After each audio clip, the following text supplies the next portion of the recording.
Nigeria is home to Africa's oil and gas industry, though instability in the Niger Delta and funding shortfalls at some point have meant Angola has caught up and vies with her to be the continent's biggest oil producer. In the first of a series of weekly special reports, STV News takes a look at the Nigerian oil and gas industry upstream. An overview.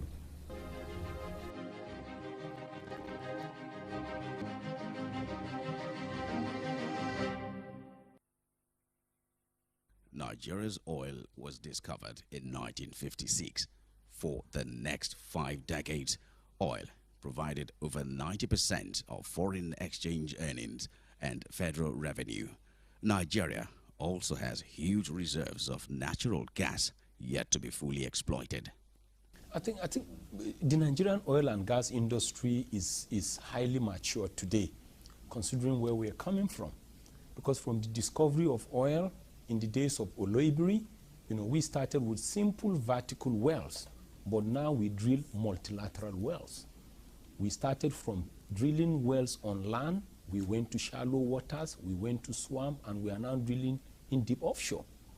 From 1 or 2 wells that were drilled in those days to today, where we have thousands of wells.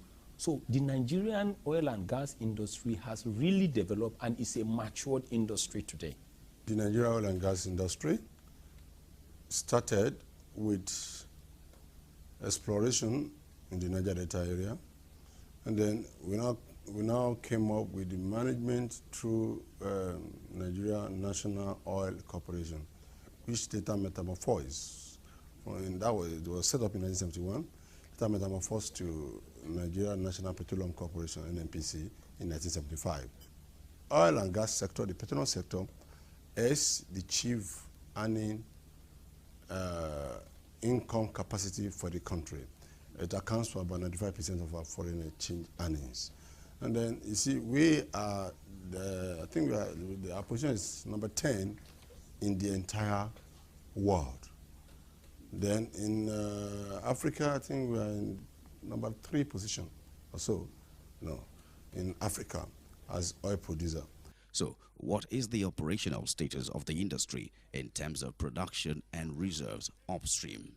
As we speak today, Nigerian production is in the excess of 2 million barrels per day, and that is fantastic.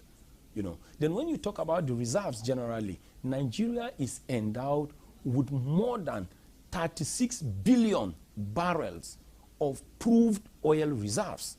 That is substantial, and that is quite a number. Then in terms of gas endowment, the Nigerian gas endowment is in excess of 187 trillion cubic feet of proved gas reserve.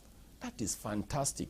And that simply tells you that if we want to go in the direction of fossil energy or fossil fuel or cleaner energy driven by gas development and utilization, we are going to have abundance of that. And that is great for Nigeria. But some have raised fears over sustainability of Nigeria's production. We're in a very precarious situation right now in the industry, because we have left undone those things we ought to have done, and they will haunt us in the next 5 years. Now, as we speak, there are hardly any rigs onshore. What we have is offshore rigs. As we speak, in the year 2011, there were only 3 exploration wells drilled. 3. Now let me break it down.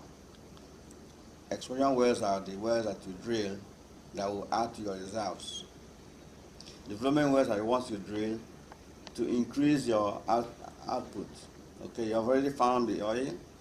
Instead of you are using one well to do 3,000 barrels, you want to do 6,000 barrels, you can do a second well. It doesn't add to your reserve. It just takes out more oil every day. As one of the big players in the global oil business, Nigeria is a member of the oil cartel, the Organization of Petroleum Exporting Countries, OPEC. Has it paid off? Well, we are better off being in OPEC, which is what I always maintain. At one time, there was pressure that we must leave OPEC and be independent or whatever. There is no reason why we should leave OPEC because the member countries, a lot of them have huge reserves. Saudi has the greatest reserve. What is Nigerian reserve compared to Saudi? So if you get out of OPEC and the other people feel, why should you leave because you have some Western influence, that's why you left OPEC, what are they going to do? Saudi can decide to flood the market with oil. Their population is small, they have more volume, so whatever you are calculating on $70 per barrel here, they can turn the barrel and say, okay, $50. The so-called powers that tell you get out of OPEC, they will not be in a position to come and give you the difference to make up your budget. How do you cope with that? They could even drop it further than that.